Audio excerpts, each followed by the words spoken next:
Hello, hello! Dinayo namin ang malolos from Valenzuela para matikman ang sitangs.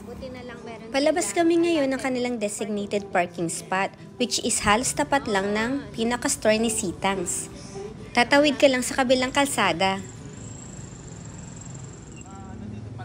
Malawak, maaliwalas at malinis ang kanilang kainan. Na-discover ko nga pala tong lugar na to, kakanood ko ng mga food vlogs.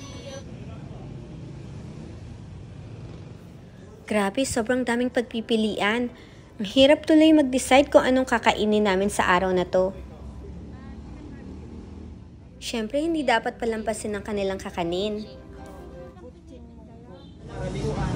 Ito yung mga in-order namin. Kumuha kami ng lumpia, pares ng lugaw. Meron ding lechon kawali. Ito yung lugaw nila. Maring kaming palabok at pork barbecue. Tinugaw na lang namin yung binili namin kakanin. At ito na nga, kanya-kanya na namin tinikman yung mga in-order namin. Personally, nagustuhan ko yung lugaw at lumpia. Kakaiba siya dun sa usual na natitikman ko sa Valenzuela.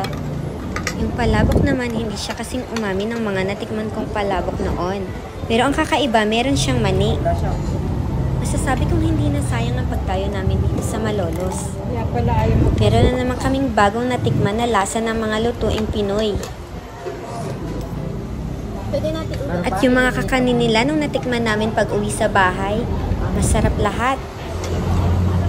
Kaya sa susunod na bakasyon namin, siguradong babalikan ko to at itatry naman namin ibang mga kakanin at pagkain or lutuin na hindi namin nasubukan sa araw na to.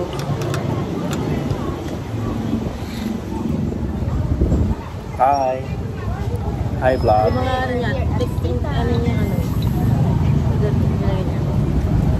Thumbs up. Thumbs up. Sarap.